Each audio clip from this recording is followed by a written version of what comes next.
আমি মনুষ্যরূপে জন্ম নিয়েছি এবং সমস্ত কর্ম এই রূপেই করেছি। কিন্তু আশ্চর্যের বিষয় হলো যে আজও মানুষ আসেন এবং হাত জোড় করে প্রার্থনা করেন যেন আমি ওনাদের সহায়তা করি। আপনাদের একটা কথা বলতে চাই, আমি সকলকে সাহায্য করতে পারবো না, কিন্তু আমি শিক্ষা অবশ্যই দিতে পারবো, জ্ঞান প্রদান করতে পারবো, এমন কিছু জ্ঞান যার ভিত্তিতে মানুষ যা চাইবেন তাই লাভ করতে পারবেন যদি সঠিক কর্ম করতে থাকেন। যখন কংসের অসুররা গোকুলে ধ্বংসলীলা চালাচ্ছিলেন তখন আমি কারোর থেকে সাহায্য চাইনি। আমি দাঁড়িয়েছিলাম এবং আমি তার বিরোধিতা করেছিলাম।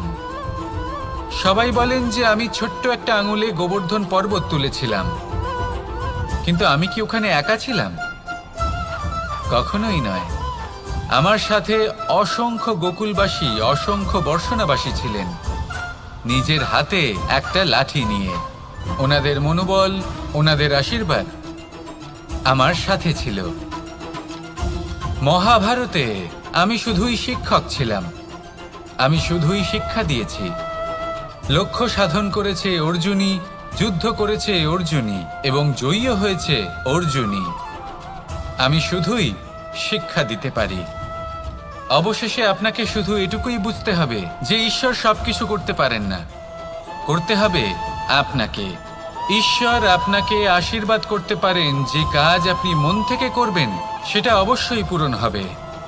সেই জন্য নিজের লক্ষ্যের পথে এগোতে থাকুন। চেতনা, বিবেক এবং পরিশ্রমের দ্বারা আপনার যা যা স্বপ্ন আছে, যা লক্ষ্য আছে, আপনি অবশ্যই লাভ করবেন।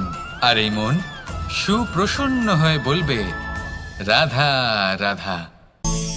কখনো কখনো এমন হয় আমরা আমাদের বাড়ির উঠোনে বীজ বপন করি, আর তা বিকশিত হয় একটা সুন্দর বৃক্ষে। তার শাখাগুলি প্রতিবেশীর বাড়ি পর্যন্ত পৌঁছয়।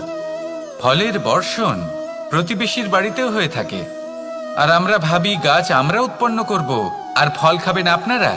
এই কেমন কথা হলো? আপনাকে এই কথা বুঝতে হবে যে এসব হলো ভৌতিক বস্তু, সাংসারিক বস্তু। কখনো নিজের বাড়ির বাগানে ভালোবাসার গাছ বপন করে দেখুন, তার শাখাও প্রতিবেশীর বাড়ি পর্যন্ত পৌঁছবে, ফলের বর্ষণ সেখানেও হবে। কিন্তু সেই ফল চাইতে আপনাকে যেতে হবে না, সেই ফল দ্বিগুণ মাত্রায় আবার আপনার কাছেই ফিরে আসবে। তাই নিজের বাড়িতে আর নিজের মনে ভালোবাসার গাছ উৎপন্ন করুন। এই জীবন প্রসন্ন হয়ে বলবে, রাধা রাধা। আমাদের জীবন হলো একটা উপবনের মতো, যেখানে কাঁটাও আছে আবার ফুলও আছে। আর যদি আপনি ফুল লাভ করতে চান তাহলে কাঁটার সংস্পর্শে তো আপনাকে আসতেই হবে। এটাই জীবনের সত্য। আমাদের জীবনে, আমাদের পরিবারে, আমাদের সমাজে দেখবেন ভিন্ন ভিন্ন ধরনের মানুষ আছে। কেউ আছেন দুর্জন, কেউ সজ্জন, কেউ শত্রু হন তো কেউ মিত্র। যদি আপনি দুর্জনদের কাছে যান তাহলে শুধুই কষ্ট পাবেন, যদি আপনি শত্রুর কাছে যান তাহলে ঝামেলায় জড়িয়ে পড়বেন। তার চেয়ে ভালো আপনি সজ্জনদের কাছে যান, আনন্দ এবং জ্ঞান লাভ করবেন। নিজের মিত্রদের কাছে যান, আপনি সাহস লাভ করবেন। আরও একটা কথা বলি, এই জীবন এত বড়ও নয় যে আপনি প্রত্যেক সমস্যায় প্রত্যেক মানুষের সাথে ঝামেলায় জড়াবেন। শুধু যার সাথে আপনার মনের মিল হবে তাকে প্রণাম করুন, আর যার সাথে মনের মিল হবে না তাকে দূর থেকে প্রণাম করুন। কিন্তু মনের মধ্যে থেকে প্রেমের বোধ কোথাও যেতে দেবেন না, কারণ এই ভালোবাসাই শেষ মুহূর্তে আপনার উচিত পথ প্রদর্শন করবে। তাই এই ভালোবাসাকে মনে জাগ্রত রাখুন, আর এই ভালোবাসার সাথেই বলুন, রাধা রাধা। কখনো আপনি কোনো গোয়াল দেখেছেন? অধিক মাত্রায় গোবর পড়ে থাকে আর ওখানে এক ধরনের পোকা দেখতে পাওয়া যায়, যাকে গুবরে পোকা বলা হয়। এরা কি করে? সারাদিন সেই গোবরেই বাস করে। সেই গোবরকে গোল আকৃতি প্রদান করে নিজের বাসার দিকে নিয়ে যাওয়ার চেষ্টা করে। অনেক পরিশ্রম করার পরে সেই গোবরের টুকরোগুলো নিজের বাসার দিকে নিয়ে যায় আর বুঝতে পারে ওর বাসা তো খুবই ছোট, আর এই গোবরের টুকরো তো অত্যন্ত বড়, এ তো বাসাতে প্রবেশ করতেই পারবে না। তাও চেষ্টা করতে থাকে, শেষ পর্যন্ত অসফল হয় আর সেই পোকা একাই বাসাতে ঢুকে যায়। এরকম মানুষের সাথেও হয়ে থাকে। সমস্ত জীবন মানুষ ধন, স্বর্ণ, সুখ স্বাচ্ছন্দ্য এই সব কিছু অর্জন করতে ব্যস্ত থাকে। আর যখন সময় আসে এই সংসারকে ত্যাগ করে চলে যাওয়ার, তখন সে বুঝতে পারে যে এই সব কিছু তো আমি নিজের সাথে নিয়ে যেতেই পারবো না।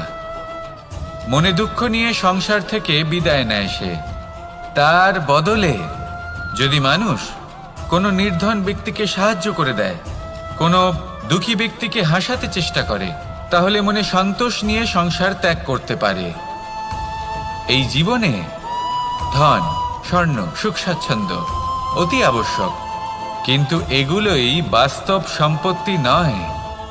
তাহলে কি এই বাস্তব সম্পত্তি, সেটা বুঝতে শিখুন আর আমার সাথে ভালোবেসে বলুন, রাধা রাধা। আপনার থেকে বড়, আপনার থেকে মহান হলেন সেই গুরু। এটা কি আবশ্যক যে সেই গুরু কোনো ব্যক্তিই হবেন? কখনোই নয়। গুরু হলেন একটা তত্ত্ব, গুরু হলেন একটা শক্তি। গুরু একজন ব্যক্তি হলে শুধুই একজনই হতেন, কিন্তু তা নয়। গুরু হলেন একটা অনুভূতি, গুরু হলেন শ্রদ্ধা। গুরু তিনি যিনি আপনার ব্যক্তিত্বের পরিচালক হন। গুরু তিনি যিনি আপনার ব্যক্তিত্বের নির্মাতা হন। আপনি কখন, কোথায়, কোন স্থানে, কি রূপে গুরু লাভ করবেন আর কি শিক্ষা লাভ করবেন তা নির্ভর করছে আপনার মানসিকতার উপর, যে আপনি সকলকে কিভাবে আপন করে নিতে পারেন। যদি আপনি গুরুকে আপন করতে চান, জ্ঞানকে আপন করতে চান, তাহলে আপনার মধ্যে শ্রদ্ধা জাগ্রত করতে হবে, সামর্থ্য জাগ্রত করতে হবে। আপনি গুরু এবং জ্ঞানকে আপন করে নিতে পারলে তা এমনিই আপনাকে মহান করে তুলবে। তাহলে আসুন আর আমার সাথে ভালোবেসে বলুন, রাধা রাধা। সময় এবং ধন, একটা যা প্রকৃতি আমাদের দান করেন আর একটা যা আমরা নিজেরা অর্জন করি। কিন্তু যখন হারিয়ে ফেলার প্রসঙ্গ আসে, তখন আমরা এই দুই একসাথে হারিয়ে ফেলি। এই সময় যদি আপনি গুনতে থাকেন, তাহলে তা এমনিও নষ্ট হয়ে যাবে। কারণ সময় গণনা করতে আপনি যে সময় ব্যতীত করেন তা তো এমনিই নষ্ট হয়ে যায়। এই সময়কে যদি আপনি একত্রিত করার চেষ্টা করেন, তাহলে তা সম্ভব হবে না। সময়ের বিষয়ে শুধু একটাই কথা বলবো, আপনি যদি একে ব্যবহার করেন তাহলেই জীবনে বৃদ্ধি হবে। ধনের সাথেও এটাই হয়। কথায় আছে যে এই ধনের দ্বারাই ধন অর্জন করা সম্ভব। যদি আপনি এই ধনের যত্ন নেন এবং একে সামলে রাখেন, তাহলে ধন আপনাকে সামলে রাখবে।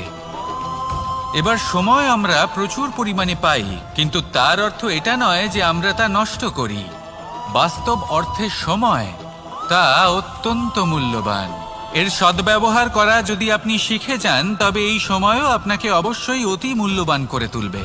আসুন আর আমার সাথে ভালোবেসে বলুন, রাধা রাধা। কথায় আছে যে এমন কোনো অক্ষর নেই যার দ্বারা কোনো মন্ত্র হয় না। এমন কোনো বনস্পতি নেই যা নিজেই একটা ঔষধি নয়। পৃথিবীর এমন কোনো ব্যক্তি নেই যার মধ্যে কোনো যোগ্যতা থাকে না। শুধু প্রয়োজন হলো যে ব্যক্তিকে আমরা খুঁজে চলেছি তাকে সঠিকভাবে চিনে নেওয়া।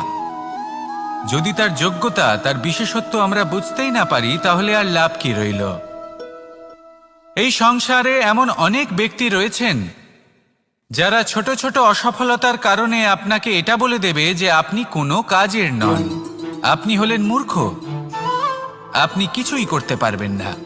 এইসব কথায় কখনোই বিশ্বাস করবেন না, কারণ আপনি এবং প্রত্যেকটি জীব এই পরমাত্মা এবং এই প্রকৃতির সৃষ্টি, যা অত্যন্ত বিশেষ। যদি আপনাকে উদাহরণ দিই, তাহলে একদিকে আছে তরোয়াল, একটা বড় লম্বা তরোয়াল, যার দ্বারা যুদ্ধ করা যায়, জয়লাভ করা যায়।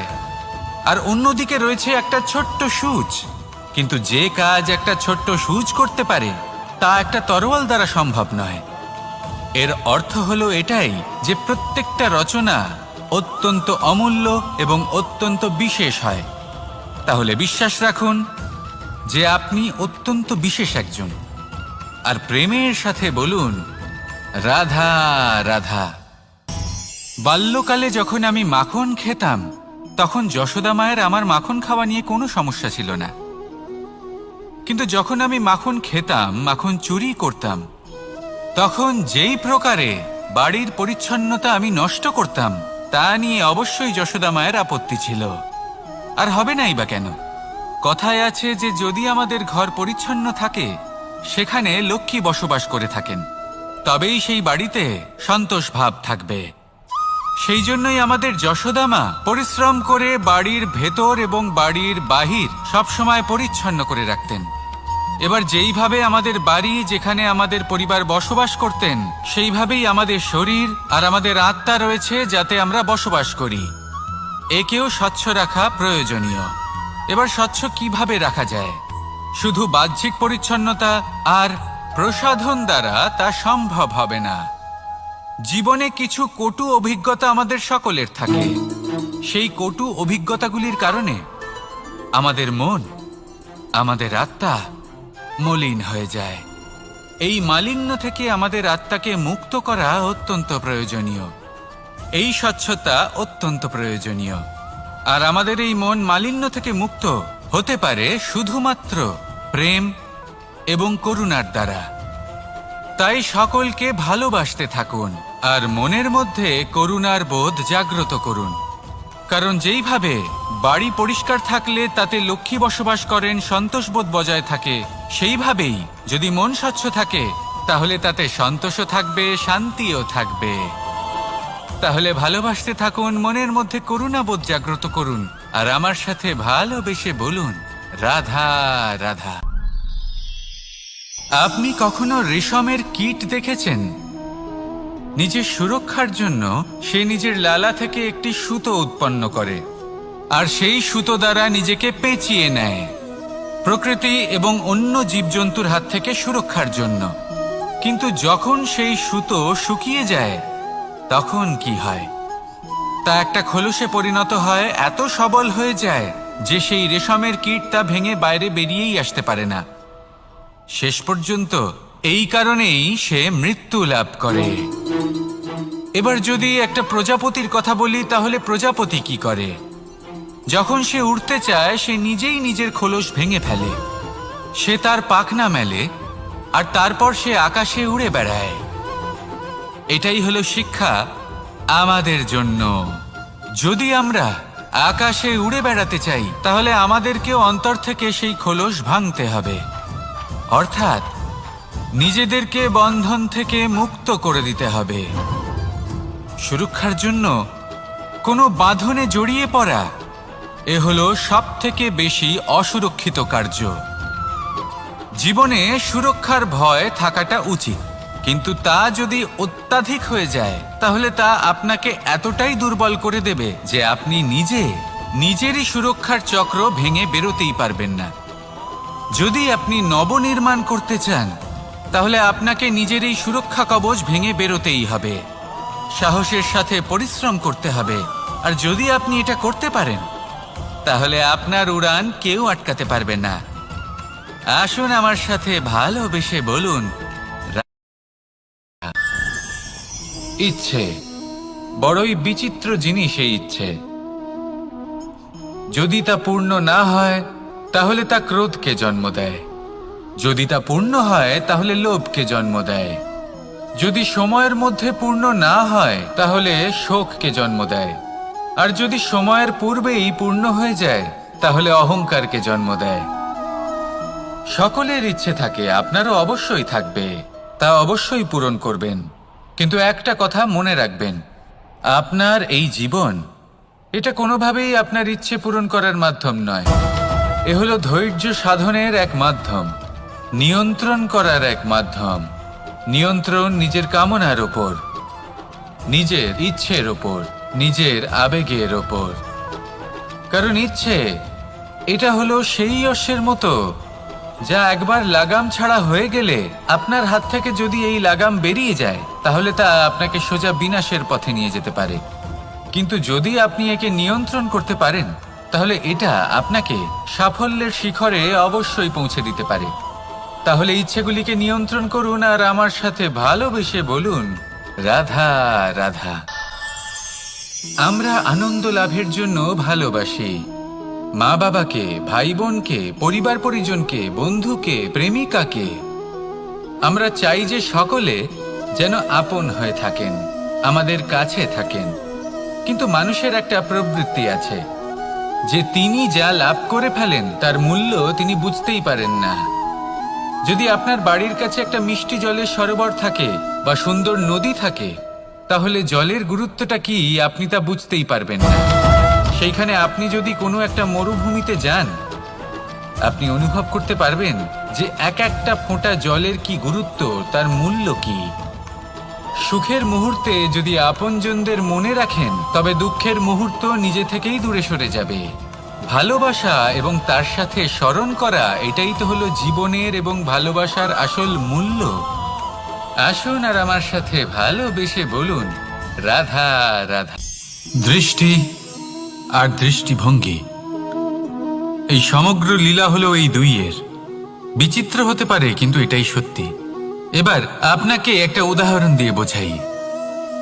অনেক সময় আপনি কোনো ব্যক্তিকে এটা বলতে শুনবেন যে আমি আমার নিজের উপরে গর্ব করি, আমি নিজেকে নিয়ে গর্ব করি, আমি খুব ভালোভাবে আমার মা বাবার সেবা করি, ওনাদের আমি সবসময় সুখী রাখি, ওনাদের আমি একটা বাড়ি দিয়েছি, সকল সুখ সুবিধা দিয়েছি, ওনাদের জীবনে প্রত্যেক জিনিস দিয়েছি আর দেব যা তাদের প্রয়োজন।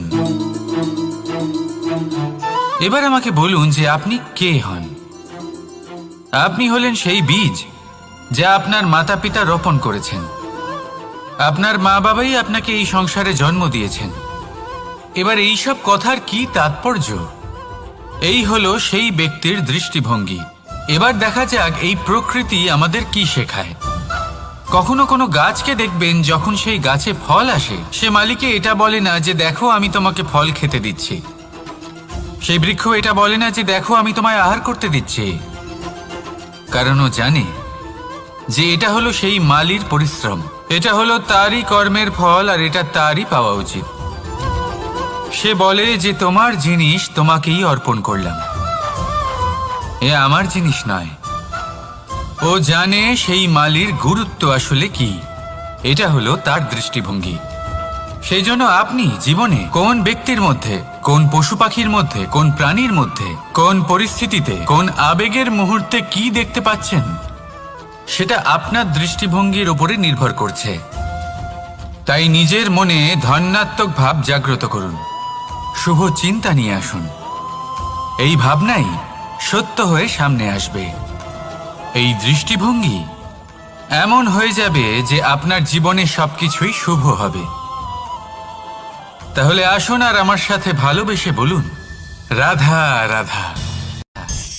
কখনো কখনো মানুষ মনে করেন যে সে নিজেই সব থেকে বেশি শক্তিশালী, তিনি হলেন জ্ঞানী। দেখুন, এটা ভালো ব্যাপার যে আপনার মধ্যে শক্তি আছে, জ্ঞান আছে, আর এটা শুধু আপনার জন্য নয়, এই সমস্ত সমাজের জন্য, দেশের জন্য, সমগ্র পৃথিবীর জন্য অত্যন্ত আবশ্যক।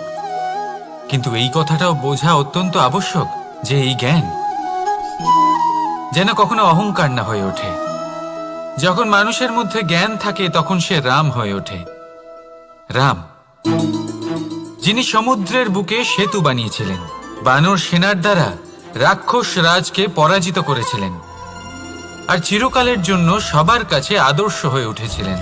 আর যদি মানুষের মনে অহংকার জন্মায়, তাহলে সে রাবণ হয়ে ওঠে।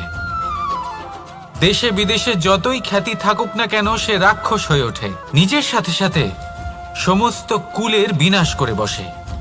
এবার জ্ঞান নাকি অহংকার, আপনার কি চাই সেই সিদ্ধান্ত আপনার, আর আপনার এই সিদ্ধান্তই নিশ্চিত করবে যে আপনার কর্ম কি হবে, আর আপনার এই কর্মই নিশ্চিত করে দেবে আপনার প্রারব্ধ কি হবে।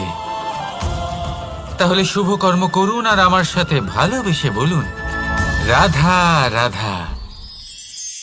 আপনি কখনো পাখিদের দেখেছেন? যেভাবে মানুষ তার সন্তানকে জন্ম দেয়, পাখিরাও সন্তানদের জন্ম দেয়।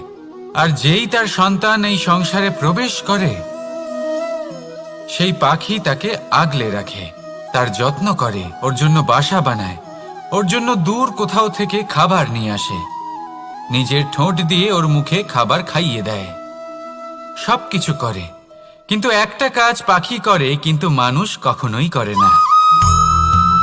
যখন পাখি মনে করে যে তার সন্তান বড় হয়ে গেছে, ওকে এবার ওরা শিখতে হবে, নিজেকেই আত্মরক্ষা শিখতে হবে, নিজের খাবার নিজেই খুঁজে আনতে হবে, তো সেই পাখি তার সন্তানকে বাসা থেকে বের করে দেয়।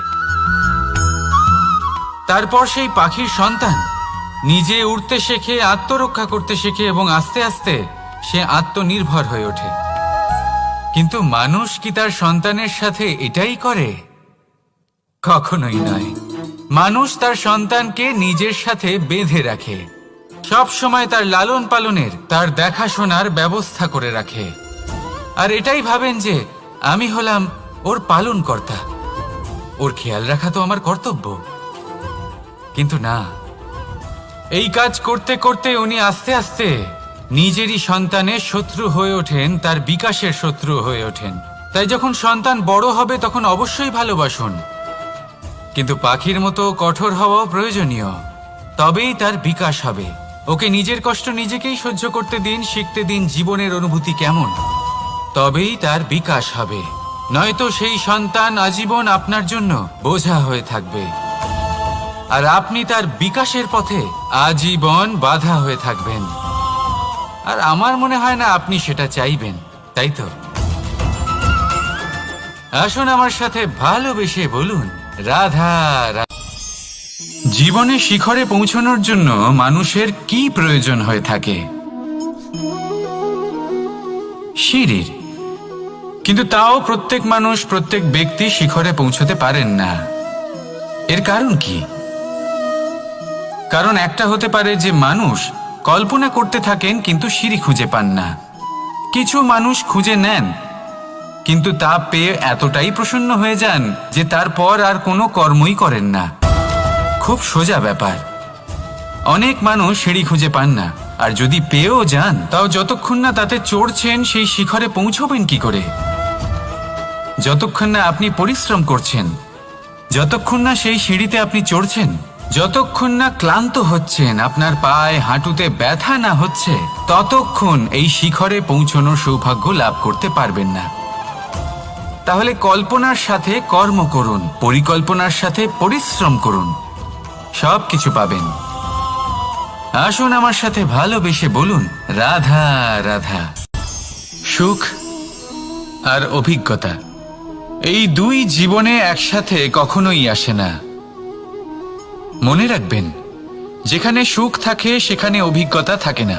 আর যখন এই সুখ আমাদের জীবন থেকে দূরে চলে যায়, তখন আমাদের জীবনে আসে এই অভিজ্ঞতা।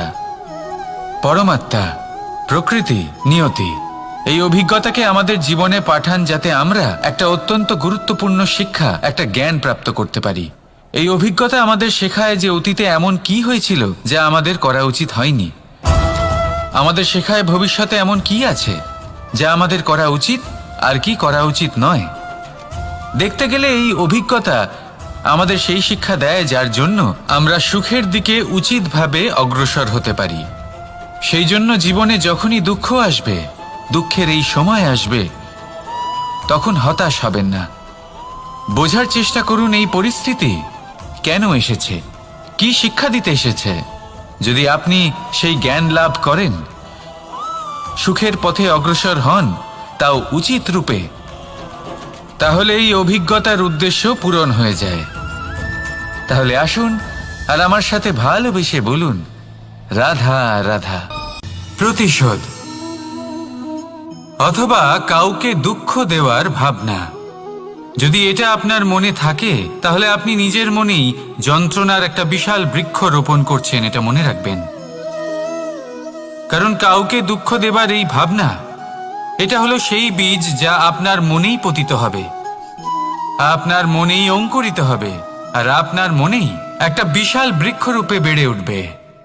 জীবন আপনার, কর্ম আপনার, কাউকে দুঃখ দেবার ভাবনা আপনার ছিল, এই বৃক্ষ হলো আপনার, তাই এর ফলও আপনিই পাবেন, যা গ্রহণও আপনাকেই করতে হবে। মনে রাখবেন, যে মানুষ এটা ভাবে যে আমি ওকে দুঃখ দেব, ওকে কষ্ট দিতে চাই আমি, সেই মানুষই দুঃখ আর কষ্ট পেয়ে থাকে। যদি সেই জায়গায় আপনি এটা ভাবেন যে আমি কাউকে সুখী করে তুলতে চাই, কাউকে সুখ প্রদান করতে চাই, তাহলে তারও বীজ আপনার মনেই রোপণ হবে, বৃক্ষে পরিণত হবে, যার ফলও আপনিই পাবেন। এখানে বিষয়টা হলো শুধু মানসিকতার চিন্তা, যা সত্য হয়ে আপনার সামনে আসে। তাহলে এই মানসিকতা শুভ করুন, সবার জন্য মঙ্গল কামনা করুন। অন্যের মনে আপনার জন্য ভালো চিন্তা থাকুক বা না থাকুক, আপনি সবার জন্য শুভ চিন্তা করে কর্ম করতে থাকুন, তাহলে আপনার সাথেও ভালোই হবে। তাহলে আসুন আর আমার সাথে ভালোবেসে বলুন, রাধা রাধা। আমরা সকলে চাই আমাদের জীবনে সাফল্য আসুক। আমরা চাই যে এই সংসারে আমাদের খ্যাতি ছড়িয়ে পড়ুক। আমরা চাই যেন আমরা আলোচিত হই। কিন্তু শুধু চাইলেই কি যায় আসে? যদি এই সংসারে আলোচিত হতে হয়, তাহলে পরিচিত হতে হবে পরিশ্রমের দ্বারা। যতক্ষণ না আপনারা পরিশ্রমের সাথে পরিচিত হবেন, সাফল্যের সাথে পরিচিত হবেন না। সংঘর্ষ করতে হবে প্রতিদিন, প্রতি বছর। জীবনের সব পরিস্থিতিতেই হয়তো নতুন নতুন বাধা আসবে, নতুন নতুন বিঘ্ন ঘটবে, কিন্তু এটা আবশ্যক নয় যে সমস্ত বিঘ্ন বিনাশের জন্য আসবে। কিছু বিঘ্ন আপনার পথ প্রশস্ত করার জন্য আসবে, আপনার পথ পরিষ্কার করার জন্য আসবে। যদি আপনাকে উদাহরণ দিই, যখন বন্যা আসে, বাড়ি ঘর ভেসে যায়, তখন আমরা হতাশ হয়ে পড়ি, আমরা দুঃখী হয়ে পড়ি। কিন্তু সেই বন্যাই আমাদের সেই ধরিত্রীকে এত উর্বর করে তোলে যে সেই উর্বর অংশ কাজে লাগিয়ে আমরা সেরকম আরো 10টা বাড়ি বানাতে পারি। তাহলে ধন্যাত্মক থাকুন আর যে কোনো সংঘর্ষের জন্য প্রস্তুত থাকুন। জীবনে অনেক দূর যেতে পারবেন। তাহলে আসুন আমার সাথে ভালোবেসে বলুন, রাধা রাধা। জীবনে কখনো কখনো আমরা সেই পরিস্থিতিতে ফেসে যাই যখন আমাদের মনে হয় যে আমাদের নতুন কিছু একটা করতে হবে, কিন্তু আমরা করতে পারি না, কারণ কোথাও না কোথাও আমরা রীতির দ্বারা আবদ্ধ, আর আমরা সেই রীতি ভাঙতে চাই না। কেবল একটাই প্রশ্ন আসে মনে, আশেপাশের মানুষ কি বলবে, আশেপাশের মানুষ কি ভাববে। আপনাকে একটা প্রশ্ন করি, কারা এই মানুষজন? আপনার জন্মের সময় এই মানুষজন কোথায় ছিলেন? যখন আপনি কোনো সমস্যায় পড়েন, তখন এই মানুষজন কোথায় থাকেন? এগিয়ে এসে কি আপনাকে সাহায্য করেন, নাকি সেই সমস্যার সমাধান আপনি নিজেই করেন? এইসব মানুষজনের চিন্তা ত্যাগ করুন যদি আপনি জীবনে বাঁচতে চান। ভেবে দেখুন জীবনে কি কি শুভ আছে আর কি কি শুভ করতে পারেন। যদি তা স্রোতের বিপরীতে হয়, তাহলে সংঘর্ষ করুন, কিন্তু এইসব মানুষজনের কথা ভাববেন না। ভেবে দেখুন জীবনে আপনি কি কি শুভ কাজ করতে পারেন।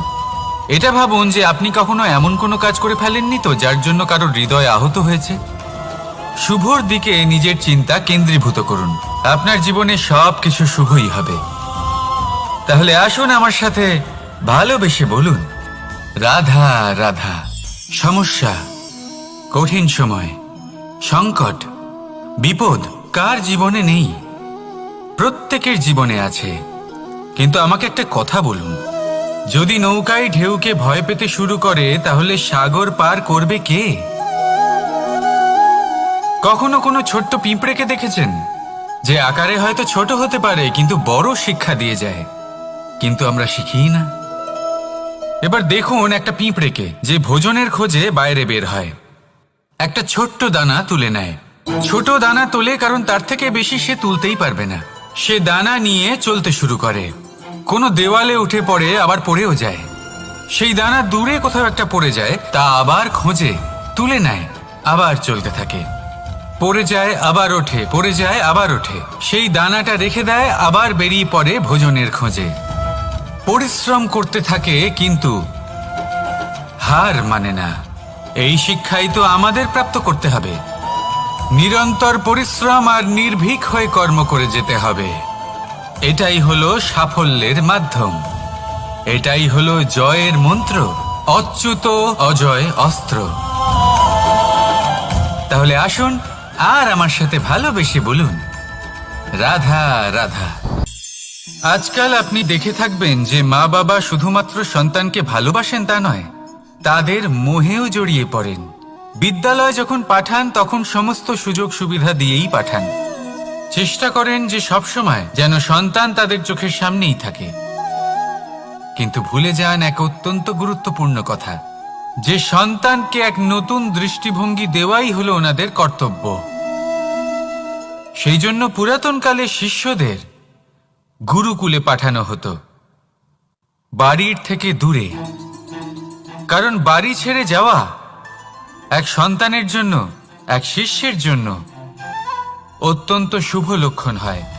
যখন সে বাড়ির থেকে দূরে, গৃহস্থের থেকে দূরে থাকবে, তখন এই সংসারকে সে এক নতুন দৃষ্টিভঙ্গি দিয়ে দেখবে, পরখ করবে, বুঝতে পারবে, আর সবকিছু নিজে থেকেই শিখে যাবে কখন আক্রমণ করতে হয়, কখন পিছু হটতে হয়, কিভাবে এই সংসারের সম্মুখীন হতে হয়। আর এটা আপনার দৃষ্টি ওকে শেখাতে পারবে না, ওর অভিজ্ঞতা ওকে শেখাতে পারবে। তাই মনে রাখবেন, যদি আপনি চান যে আপনার সন্তানের বিকাশ হোক, তাহলে অনেক সময় ওকে নিজের থেকে দূরে নিয়ে যেতে হয়। যদি মোহে আবদ্ধ থাকেন তাহলে ওর বিকাশ কখনোই হবে না। তাহলে আসুন আমার সাথে ভালোবেসে বলুন, রাধা রাধা। এই সমগ্র সংসারের সব থেকে গুরুত্বপূর্ণ ব্যক্তি কে? স্বয়ং আপনি। নিজের জন্য তো বটেই, তাই না? কারণ যখন আপনি জন্মগ্রহণ করেন, নিজের চোখ খোলেন, এই সংসারে আসেন, তখনই তো এই সংসারকে আপনি দেখতে পান, অনুভব করতে পারেন। এখানকার আবেগ, এখানকার মানুষজন তখন থেকেই অনুভব করেন। যদি আপনি না থাকেন, তাহলে এই সংসারের অস্তিত্ব আপনার কাছে শূন্যের সমান, তাই না? আপনি না থাকলে এই সংসারও আপনার কাছে নেই। এবার সবাই বলবেন যে এ তো সত্যি কথা, সেই অনুযায়ী তো আমার স্বার্থপর হওয়া উচিত, অহংকারী হওয়া উচিত, কারণ আমার কাছে আমিই তো সবকিছু। দৃষ্টিভঙ্গি পাল্টে দেখুন, আপনার কাছে সব থেকে বেশি গুরুত্বপূর্ণ ব্যক্তি কে? আপনি নিজেই। সেই মানুষটি কেমন হওয়া উচিত একটু ভেবে দেখুন। সবসময় সকলকে সাহায্য করুন, একসাথে মিলে পরিশ্রম করুন, সাহায্য করুন অন্যদেরকে, এটা অতি আবশ্যক। এবং তার থেকেও বেশি গুরুত্বপূর্ণ হলো এটাই যে আপনার মনে যেন কখনো এই বিষয়ে ভয় না থাকে যে আমি আমার প্রিয়জনদের, আমার কাছের মানুষগুলিকে হারিয়ে ফেলব। এই ভয় কখনোই মনের মধ্যে থাকা উচিত নয়। যদি ভয় থাকে তাহলে থাকুক এই বিষয়ে যে সকল মানুষ আমার জীবন থেকে, আমার থেকে দূরে চলে যাচ্ছেন, তাদের বাধা দিতে দিতে আমি যেন নিজেকেই না হারিয়ে ফেলি, নিজের অস্তিত্বকেই না হারিয়ে ফেলি, নিজের ব্যক্তিত্বকে, নিজের বিচারধারাকে, নিজের করুণার শক্তি না হারাই। তাহলে এই ভয় ত্যাগ করুন আর আমার সাথে ভালোবেসে বলুন, রাধা রাধা। দৃষ্টি আর দৃষ্টিভঙ্গি, এই সমগ্র লীলা হলো এই দুইয়ের। বিচিত্র হতে পারে, কিন্তু এটাই সত্যি। এবার আপনাকে একটা উদাহরণ দিয়ে বোঝাই। অনেক সময় আপনি কোনো ব্যক্তিকে এটা বলতে শুনবেন যে আমি আমার নিজের উপরে গর্ব করি, আমি নিজেকে নিয়ে গর্ব করি, আমি খুব ভালোভাবে আমার মা বাবার সেবা করি, ওনাদের আমি সবসময় সুখী রাখি, ওনাদের আমি একটা বাড়ি দিয়েছি, সকল সুখ সুবিধা দিয়েছি, ওনাদের জীবনে প্রত্যেক জিনিস দিয়েছি আর দেব যা তাদের প্রয়োজন। এবার আমাকে বলুন যে আপনি কে হন? আপনি হলেন সেই বীজ যা আপনার মাতা পিতা রোপণ করেছেন।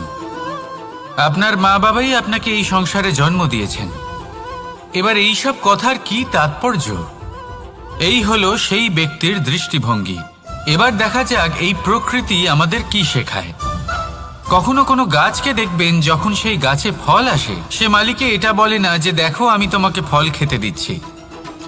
সেই বৃক্ষ এটা বলে না যে দেখো আমি তোমায় আহার করতে দিচ্ছি, কারণ ও জানে যে এটা হলো সেই মালির পরিশ্রম, এটা হলো তারই কর্মের ফল, আর এটা তারই পাওয়া উচিত। সে বলে যে তোমার জিনিস তোমাকেই অর্পণ করলাম, এ আমার জিনিস নয়। ও জানে সেই মালির গুরুত্ব আসলে কি, এটা হলো তার দৃষ্টিভঙ্গি।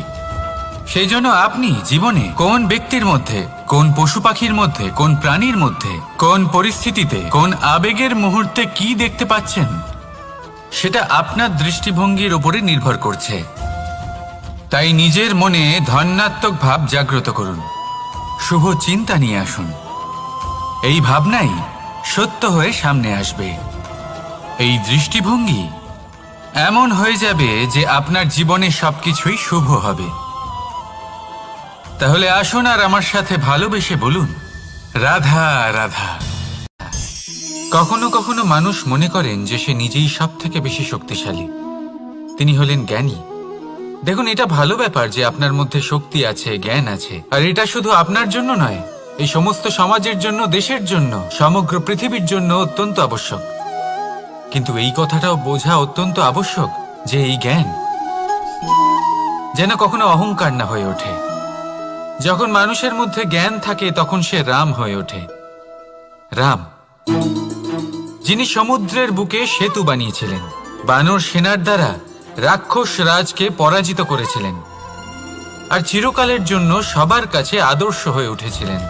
আর যদি মানুষের মনে অহংকার জন্মায় তাহলে সে রাবণ হয়ে ওঠে। দেশে বিদেশে যতই খ্যাতি থাকুক না কেন, সে রাক্ষস হয়ে ওঠে, নিজের সাথে সাথে সমস্ত কুলের বিনাশ করে বসে। এবার জ্ঞান নাকি অহংকার, আপনার কি চাই সেই সিদ্ধান্ত আপনার, আর আপনার এই সিদ্ধান্তই নিশ্চিত করবে যে আপনার কর্ম কি হবে, আর আপনার এই কর্মই নিশ্চিত করে দেবে আপনার প্রারব্ধ কি হবে। তাহলে শুভ কর্ম করুন আর আমার সাথে ভালোবেসে বলুন, রাধা রাধা। আপনি কখনো পাখিদের দেখেছেন? যেভাবে মানুষ তার সন্তানকে জন্ম দেয়, পাখিরাও সন্তানদের জন্ম দেয়। আর যেই তার সন্তান এই সংসারে প্রবেশ করে, সেই পাখি তাকে আগলে রাখে, তার যত্ন করে, ওর জন্য বাসা বানায়, ওর জন্য দূর কোথাও থেকে খাবার নিয়ে আসে, নিজের ঠোঁট দিয়ে ওর মুখে খাবার খাইয়ে দেয়, সবকিছু করে। কিন্তু একটা কাজ পাখি করে কিন্তু মানুষ কখনোই করে না। যখন পাখি মনে করে যে তার সন্তান বড় হয়ে গেছে, ওকে এবার ওরা শিখতে হবে, নিজেকেই আত্মরক্ষা শিখতে হবে, নিজের খাবার নিজেই খুঁজে আনতে হবে, তো সেই পাখি তার সন্তানকে বাসা থেকে বের করে দেয়। তারপর সেই পাখির সন্তান নিজে উড়তে শেখে, আত্মরক্ষা করতে শেখে, এবং আস্তে আস্তে সে আত্মনির্ভর হয়ে ওঠে। কিন্তু মানুষ কি তার সন্তানের সাথে এটাই করে? কখনোই নয়। মানুষ তার সন্তানকে নিজের সাথে বেঁধে রাখে, সব সময় তার লালন পালনের, তার দেখাশোনার ব্যবস্থা করে রাখে, আর এটাই ভাবেন যে আমি হলাম ওর পালনকর্তা, ওর খেয়াল রাখা তো আমার কর্তব্য। কিন্তু না, এই কাজ করতে করতে উনি আস্তে আস্তে নিজেরই সন্তানের শত্রু হয়ে ওঠেন, তার বিকাশের শত্রু হয়ে ওঠেন। তাই যখন সন্তান বড় হবে তখন অবশ্যই ভালোবাসুন, কিন্তু পাখির মতো কঠোর হওয়াও প্রয়োজনীয়, তবেই তার বিকাশ হবে। ওকে নিজের কষ্ট নিজেকেই সহ্য করতে দিন, শিখতে দিন জীবনের অনুভূতি কেমন, তবেই তার বিকাশ হবে। নয়তো সেই সন্তান আজীবন আপনার জন্য বোঝা হয়ে থাকবে, আর আপনি তার বিকাশের পথে আজীবন বাধা হয়ে থাকবেন। আর আমার মনে হয় না আপনি সেটা চাইবেন, তাই তো? আসুন আমার সাথে ভালোবেসে বলুন, রাধা রাধা। জীবনে শিখরে পৌঁছানোর জন্য মানুষের কি প্রয়োজন হয়ে থাকে? সিঁড়ির। কিন্তু তাও প্রত্যেক মানুষ, প্রত্যেক ব্যক্তি শিখরে পৌঁছতে পারেন না। এর কারণ কি? কারণ একটা হতে পারে যে মানুষ কল্পনা করতে থাকেন কিন্তু সিঁড়ি খুঁজে পান না। কিছু মানুষ খুঁজে নেন কিন্তু তা পেয়ে এতটাই প্রসন্ন হয়ে যান যে তারপর আর কোনো কর্মই করেন না। খুব সোজা ব্যাপার। অনেক মানুষ সিঁড়ি খুঁজে পান না, আর যদি পেয়েও যান তাও যতক্ষণ না তাতে চড়ছেন সেই শিখরে পৌঁছবেন কি করে? যতক্ষণ না আপনি পরিশ্রম করছেন, যতক্ষণ না সেই সিঁড়িতে আপনি চড়ছেন, যতক্ষণ না ক্লান্ত হচ্ছেন, আপনার পায়ে হাঁটুতে ব্যথা না হচ্ছে, ততক্ষণ এই শিখরে পৌঁছানোর সৌভাগ্য লাভ করতে পারবেন না। তাহলে কল্পনার সাথে কর্ম করুন, পরিকল্পনার সাথে পরিশ্রম করুন, সব কিছু পাবেন। আসুন আমার সাথে ভালোবেসে বলুন, রাধা রাধা।